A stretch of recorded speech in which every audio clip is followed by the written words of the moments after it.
So alright, good morning everyone. We are starting a topic of hypertrophic obstructive cardiomyopathy. So the unexpected tragedy, teenager collapse during dancing with friends, all these are, it can be the reason hypertrophic obstructive cardiomyopathy or HOCM. So coming to how do we define HOCM? This is a myocardial disease characterized by asymmetric hypertrophy of interventricular septum, and there will be microscopic evidence of myocardial fiber disarray. There will be variable dynamic obstruction, which is usually due to subaortic obstruction, or it can be associated with SAM or abnormal AML. Coming to what is the background? What is the background of HOCM? As we know, it is autosomal dominant, and all these issues happen because of beta myosin heavy chain. What exactly happened? Because of increased intracellular calcium, there will be hypertrophy of the muscle, and as we know, HOCM is the leading cause of sudden death in pre-adolescents and adolescents person. Coming to variants of HOCM, there are 4 variants of HOCM. That is, it all depends upon the hypertrophy of the septum. So first is symmetric hypertrophy, as we can see in the figure, that is symmetric or concentric hypertrophy. In the second picture, we can see clearly that is apical hypertrophy.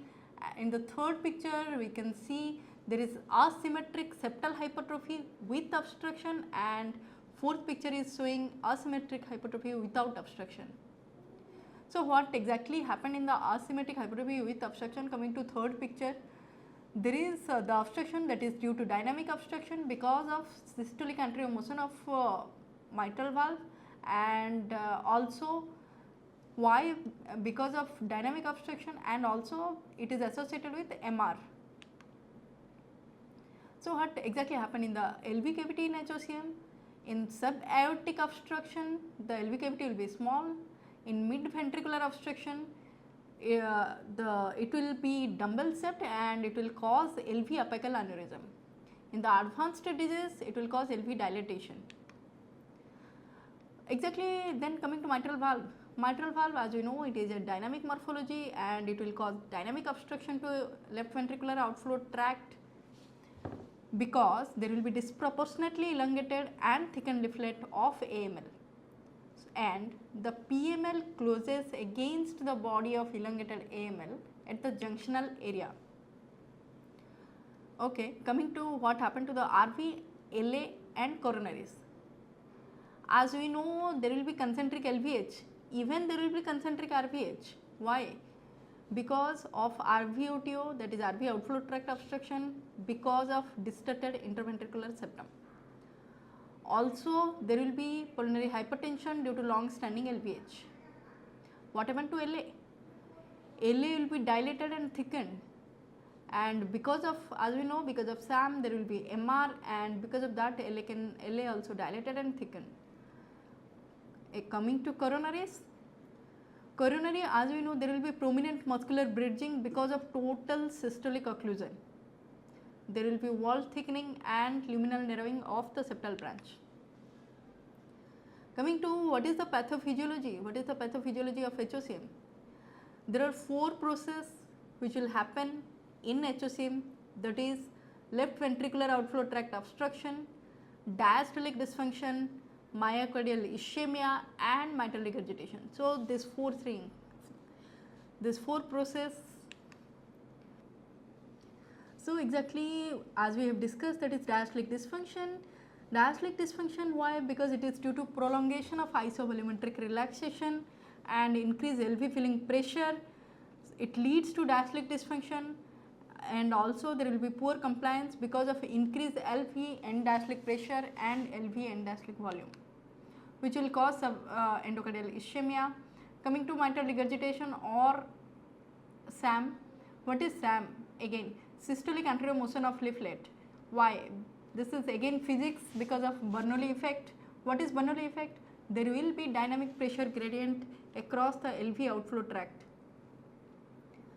Because of this, there will be mid systolic intraventricular obstruction, and the SAM, the septal contact, it will increase if there will be increased afterload or there will be increased contractility. So, in SAM, the classical feature of HOCM, that is at systole. At systole, what happened exactly? The PML, the posterior mitral leaflet, it closes against the mid part of anteromitral leaflet. Because of that, and as we know, there is the gradient across the LV outflow tract is high, so which will cause Venturi effect on AML. So, there will be free edge of the anterior leaflet, it angulate towards the aortic valve, which will cause dynamic obstruction of the LV outflow tract and also mitral regurgitation. So, what is the result of SAM now? There will be severe MR and the patient, the symptoms of dyspnea, orthopnea, all these things can happen. The electrical disturbance in HOCM, 30 to 50% of HOCM patient will have paroxysmal supraventricular tachycardia and they will present as shortness breath and syncope. 15 to 20% of people will present with atrial fibrillation, 25% in non-sustained ventricular tachycardia and other are sustained VT. The symptoms again, the symptom will be dizziness, dyspnea, orthopnea and nocturnal dyspnea. Some patient will come with complaint of angina and exertional chest pain, syncope, palpitation and sudden cardiac death in 6% children. So, what is the physical sign? What we will get in the auscultatory finding? The S1 and S2 will be normal, S3 gallop we can find and we can get double apical impulse. Why double apical impulse? Because of forceful left atrial contraction against non-compliant ventricle. The murmur we can get, that is systolic ejection murmur, that is crescendo decrescendo type, which will reduce to suprasternal notch, and we can get murmur of mitral regurgitation, that is hollow systolic murmur, which you know that is best heard at apex and axilla. So, coming to what we will get in ECG. In ECG, we will get the deep narrow Q wave, that is dagger like wave. Also, we can get P mitrally, patient will have atrial fibrillation or supraventricular tachycardia as a complication. We can diagnose from ECG. So, coming to disease progression, how the disease will progress right now. In this, the patient of HOCM mostly they will be stable, and the profile in prognosis for HOCM, they will develop sudden death, atrial fibrillation or end stage. So, why the patient will present as sudden cardiac death? They are presenting mostly young adults less than 30 to 35 years presented with sudden cardiac death because of primary VF or VT. Why? They tend to die during just following vigorous activity, and this can be the first clinical manifestation. The most common cause of sudden cardiac death among young competitive athletes is hypertrophic cardiomyopathy again. What is the risk factor? Risk factor, family history, as we know this is autosomal dominant, this is the major risk factor, family history, or spontaneous sustained ventricular tachycardia. The minor risk are, as we know, left ventricular wall thickness more than 30 mm, abnormal blood pressure, left ventricular outflow obstruction. So, complication, what can be the complication of HOCM? Heart failure, endocarditis, atrial fibrillation. Okay, so coming to treatment, what is the goal of our treatment? The goal of our treatment are to decrease the ventricular contractility, increase ventricular volume, increase compliance and decrease the gradient across the left ventricular outflow tract. So, there are some 3 to 4 broad line treatment, that is medical therapy, device therapy, surgical, alcohol septal ablation and transplantation. Coming to what is the medical therapy, what is the goal again? The goal is again, I am repeating, that is decrease exercise induced gradient, decrease oxygen demand and prolong diastolic filling period. So, the treatment is again beta blocker. beta blocker, verapamil and disopyramide. If maximum dose you have given beta blocker but no symptom relief, you can go for pacing ablation myectomy. So coming to how beta blocker work. Beta blocker work again by decreasing pressure gradient across the left ventricular outflow tract, which will cause decreased heart rate, decreased contractility. The contraindication of HOCM are we should not give inotropic, sympathomimetic and digitalis. Digitalis we should not give in HOCM except the patient with uncontrolled AF, or we can nitrate also we can give in coronary artery disease patient. The surgical, coming to surgical management, the only management that is which are described are septal myectomy through transaortic approach or left ventriculotomy approach, extended septal myectomy, myectomy with plication of anteromitral leaflet, modified Kono operation and mitral valve replacement. So coming to surgical septal myectomy, in patient, so what is the indication of surgery again? In the patient who are symptomatic despite of maximal medical therapy with SAM, that is systolic anteromotion leaflet of mitral valve, septal thickness if it is more than 18 mm, resting gradient more than 50, provoked gradient more than 50 and electrical disturbance like atrial fibrillation, ventricular tachycardia, high risk of sudden death. Asymptomatic patient if gradient more than 100 mm Fg is the indication of surgical septal myectomy. So coming to the surgical procedure, that is through transaortic approach, as we have described. We know we will go through median sternotomy, we will establish the CPB, transverse aortotomy we will do. So we will retract the aortic cusp, right aortic cusp, and the first incision will give below the right coronary cusp, which is parallel to left ventricular outflow tract, and second parallel incision will give towards the left side and we will careful about the mitral valve at the same time. We will deepen the incision and we will go towards the left ventricular apex. Two parallel vertical incision will connect by a transverse incision. So that rectangular piece of the septum we can excise. So patient with left anterolateral free wall hypertrophy, we have to give the third incision, that is below the commissure between the left and right coronary cusp and directed towards the base of the anterolateral papillary muscle. So this is the diagram which is showing transaortic approach.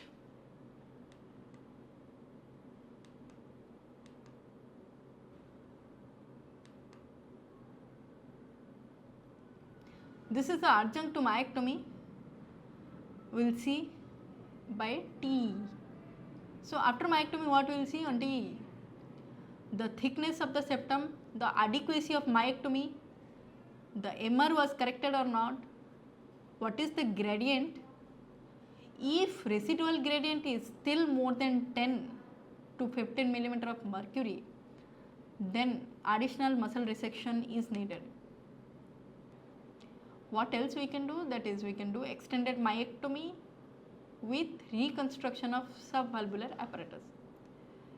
That is, it will provide access to both papillary muscle, which will mobilize down to the apex. All hypertrophied portion of muscle trabeculae we can resect, and the malposition mobilized papillary muscle, it will permit the mitral leaflet to deflect from the LVOT during systole. So this is the myectomy with plication of AML. Next we can do anterior leaflet extension. Final mitral valve replacement. Mitral valve replacement where we can do, it is reserved for severity of the patient, severely symptomatic individual with gradient more than 50 mm Hg, with the septum thickness less than 18 mm, small aortic annulus, inability to achieve adequate resection, and myxomatous mitral valve. All these things we can plan for mitral valve replacement. annuloplasty rings should be avoided in patient with systolic contramotion of left leg. Coming to post-operative care, in post-operative we have to think about preload. We have to maintain adequate preload. We have to avoid digitalis and avoid hypovolemia and NTG. Atrial fibrillation is poorly tolerated in post-HOCM patients, so we can use amiodarone liberally, and the complication of post-surgical procedure is complete heart block, that is 2.5 to 10%, LBBB, that is 50%, perioperative MI, and 5% patient can have AR. This is the long-term effects of surgical septal myectomy survival patient. We can see the myectomy patient, we can see in the left side the hospital mortality is only 0 to 6%, but 5-year survival is showing 93% and 10-year survival post myectomy it is like 88 to 88%. 100 alcohol septal ablation also can be done. This is performed percutaneously. They will inject the alcohol in the septum, which will result in infarction of the injected area. The successful short-term outcome, LVOT gradient reduced from 60 to less than 20, and symptomatic improvement, increased exercise tolerance will be there. The complication, complete heart block, again large myocardial infarction. Dual chamber pacing also, it has some benefit in HOCM patient, that is if we will pace both RV apex. Proposed, what is the benefit? Pacing the RV apex will decrease the outflow gradient. By how? By decrease the septal motion, by decrease the SAM of the AML, by decrease the LV contractility. It is used in patient with significant symptoms who would not tolerate surgical therapy. Again, the objective measures such as exercise capacity and oxygen consumption are not improved in dual chamber pacing. Other measures also, cardioverter, defibrillator, the last who are not responding to maximal medical or surgical therapy, intractable heart failure with dilated ventricular cavity are candidate for cardiac transplant. Thank you.